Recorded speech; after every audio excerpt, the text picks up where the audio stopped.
If you work in sustainability, impact, or purpose-driven business, there's a good chance you've had this moment. You care deeply and you're doing the work, yet progress is much harder than it should be. You're adamant that you're doing the right thing, but maybe you've wondered if you're actually doing the right things. On our show, It Shouldn't Be This Hard, we talk to business leaders, sustainability professionals, along with social impact activists and entrepreneurs who are trying to change how business sees sustainability and how, in turn, sustainability can drive business performance. And in this episode, we zoom out from the individual stories and start looking at the patterns that kept showing up last year. Where change breaks down, why good intentions stall, and what actually makes movement possible. If you've ever felt stuck between intention and impact, this will probably sound familiar. Our hope is that by the end of this video, you leave with a clearer way to think about your work and where to focus next, to make sure that doing the right thing translates into doing the right things. So across these conversations we had this season, the same thing kept coming up. People who really care. One person who we talked about it honestly with was David Katz. Sounds like a rock star. He does. I think he is a rock star. The founder of Plastic Bank. He spent several years working right at the intersection of poverty, plastic pollution, and global supply chains. If the problem is this visible and the stakes are this high, why does it take real action inside businesses? And why do they find it so hard to change? It's not difficult. They just choose not to. It's possible for them to make a change, for sure, of course. Very, very simple. But they choose to steward the shareholders first, as is the law. Yeah, I don't know about you, but I think we find it frustrating sometimes here at Grounded as well, isn't it? When you see the opportunity and it looks so straightforward and it's so compelling and it's so big, and sometimes you wonder why on earth nothing happens. Yeah, I think that's fair. It shouldn't be this difficult, but sometimes just doing something is difficult. Exactly. It shouldn't be this hard. And I guess that's it, isn't it? Because on paper, in theory, a lot of these things sound objective, they sound logical, they sound practical, but putting that intention into action is often a very, very different thing. And again, David had a point of view around the natural laws of Darwinism might be kind of driving how and why some organizations succeed and maybe others don't. And he said this. It's Darwinism that states that it's not the strong that survive, it's the ones most apt to change. And I'll reflect on an experience that I had at one of the world's largest car manufacturers when I sat on the top floor of their building with a senior board member that in the conversation around partnering with us said, David, it's not going to happen because people have mortgages to pay. And the reference there was that no one was willing to take the risk because they were afraid that if it didn't work out, it would mean their career, their ability to pay their mortgage, and on and on. They all wanted to do something, but they were afraid. We are still all living in the base of needs. So I guess that's the situation a lot of us find ourselves in, right? It's not about caring or not caring. It's actually about fear, responsibility. Systems, huh? Yeah, and I guess sometimes systems and incentives are actually built to punish risk, encourage organizations to step out of the status quo, where you have to respond to what's immediately in front of you in the commercial reality of the here and now, rather than trying to think so far ahead into the future, which doesn't necessarily right now have a material impact on how you run your business, I guess. So if this tension feels familiar to you, you're not imagining it at all. No, this isn't just a founder problem. It's not even something limited to social enterprises. Jenny Morgan. Oh, yeah. She's the author of Cancel Culture and Climate. And she spent years working with large organizations on sustainability and climate strategy, including companies like Microsoft, Tradewater, and Pack3. How can we talk about pretty good? You know, like what is pretty good? When can pretty good be acceptable? When can positive efforts be something that is actually celebrated versus villainized? If brands or businesses don't feel like they have it perfect to 100%, then they trip over themselves. But yeah, that pretty good part is a real pain point. So across industry results, this kind of kept coming up. It's not an intention problem. It's not the fact that people don't want to do the right thing.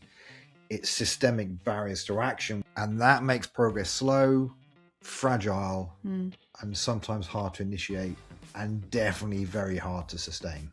It's very easy to vilify companies, but companies are just Companies are people.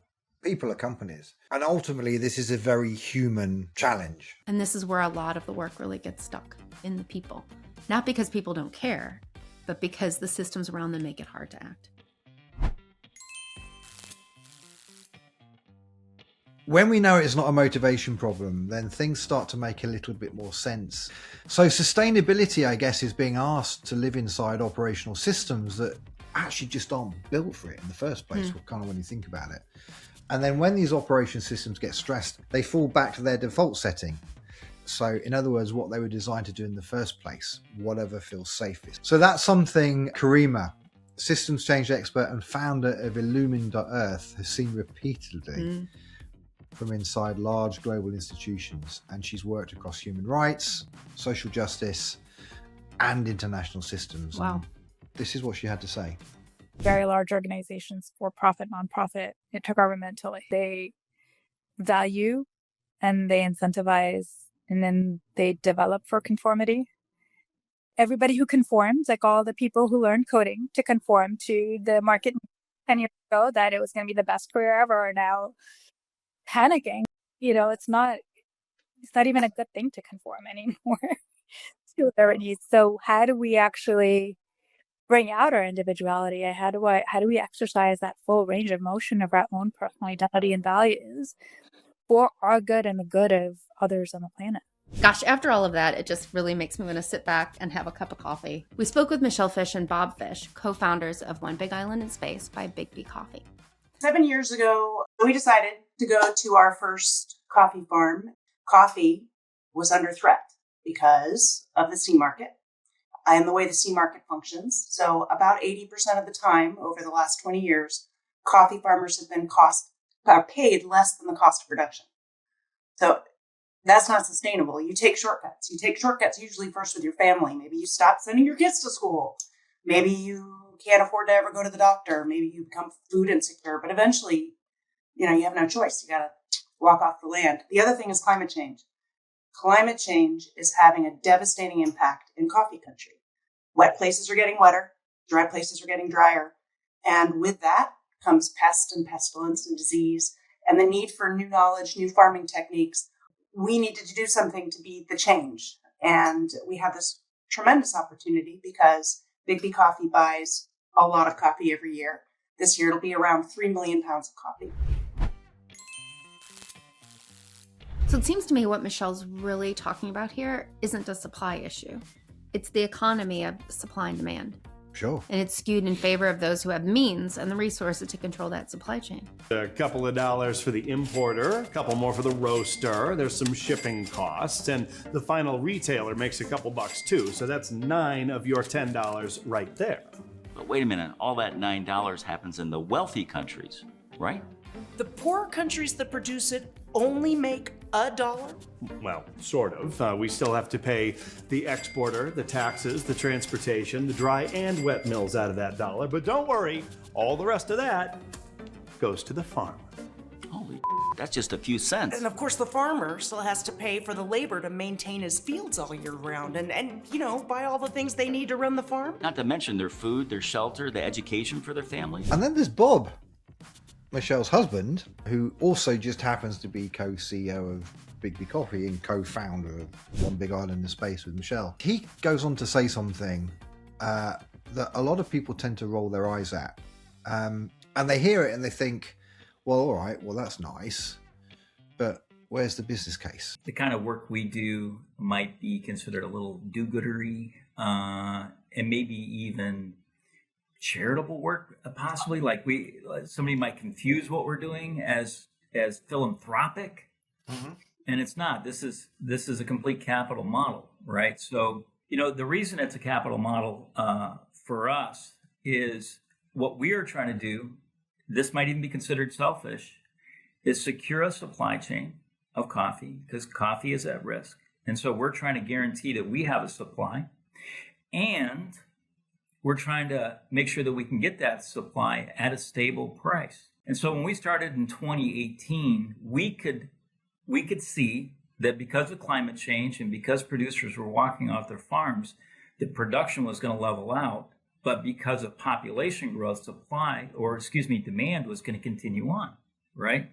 So what were we going to do to guarantee a supply and stabilize the price, right? So, or ensure that farmers could farm.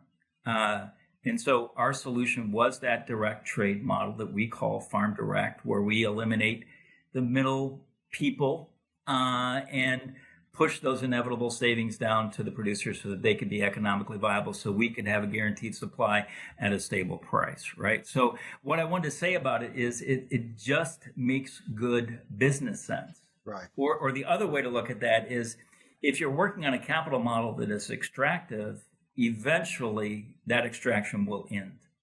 Right. It just will.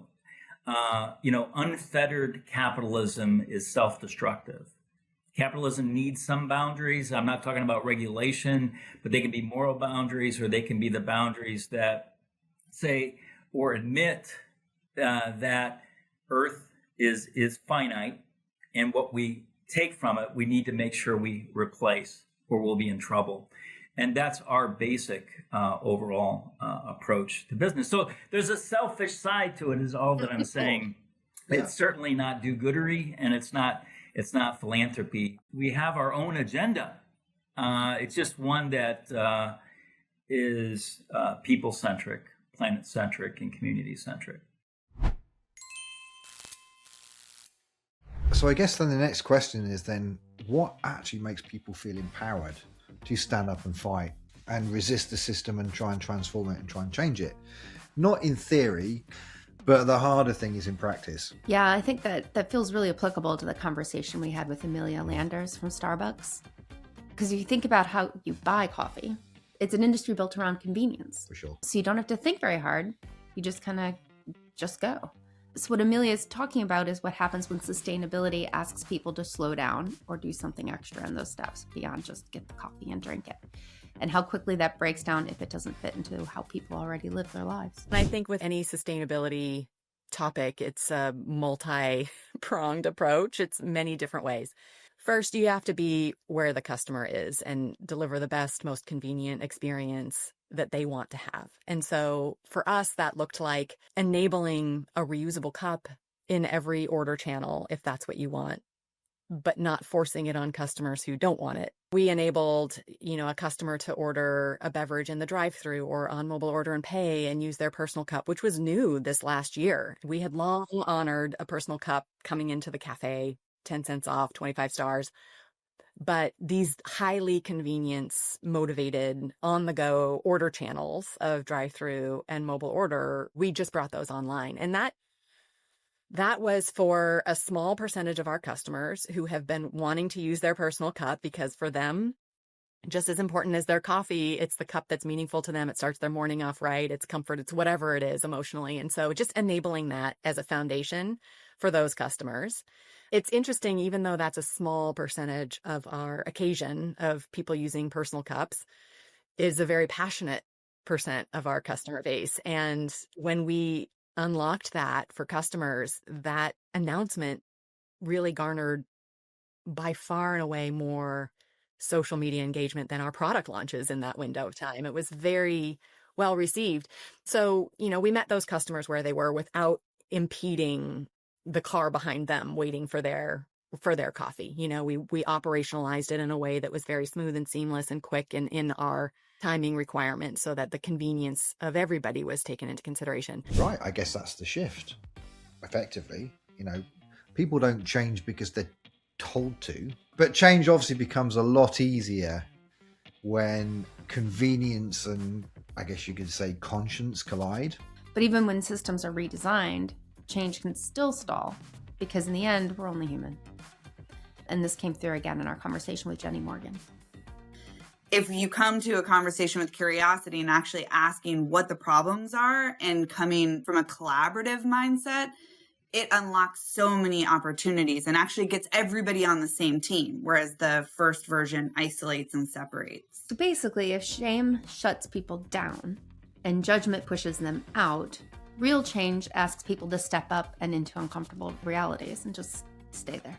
And that actually brings to mind that conversation we had with Jennifer Motles. So Jennifer is the Chief Sustainability Officer of Philip Morris International.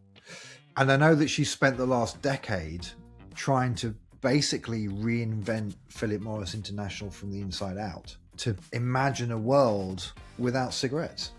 I had my career as human rights lawyer working at the UN. I didn't want to work for a cigarette company. But then at the same time, I think that my entire drive and my entire life, what I was trying to do was to create change and positive impact. I did pause at the time, and I did wonder, like, A, is this for real? And B, will I be able to do it? There are many things that we disagree with in life. And it's very easy to disagree from a distance. You know, it's very easy to say, oh no, not for me. This I don't like. Boycott, protest, cancel, exclude, divest. And that's all good. But normally when you do that, the problem doesn't really go away. It just becomes somebody else's problem to solve. It takes a lot of energy and a lot of courage. And I don't say it for me, I say it in general, to go into those places that make you so uncomfortable, that you need to go there to change the status quo. But that sense of uncertainty and what to do with that kept on coming up.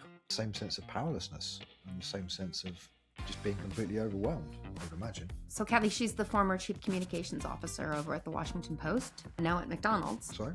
And she talked about how easy it's become for people to feel overwhelmed and shut down. Many people in my network, surprising people who will say, I can't read the news anymore. I'm too tired. It just really upsets me. It's bad for my mental health. And I can understand that to a certain extent, but I also think it's incredibly privileged. It's a privileged perspective that I can't sign up for, because if you check out and you're staying not active, you're accepting the way things are.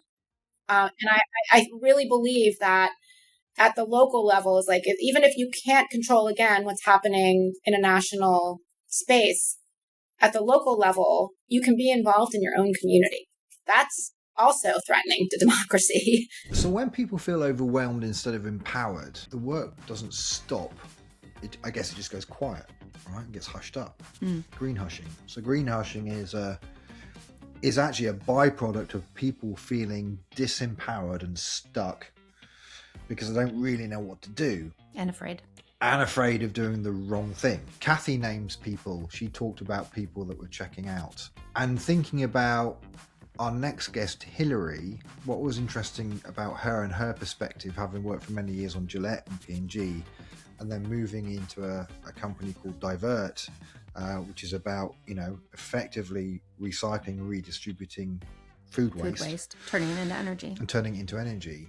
It was really uplifting to listen to her think about how they've built a system to redirect food waste, to not only make sure that the food that gets thrown off supermarket shelves is actually redirected and redistributed to people who need it, but that how waste food can actually become energy that can power our lives and create this circular system. Well, think about what went into that food.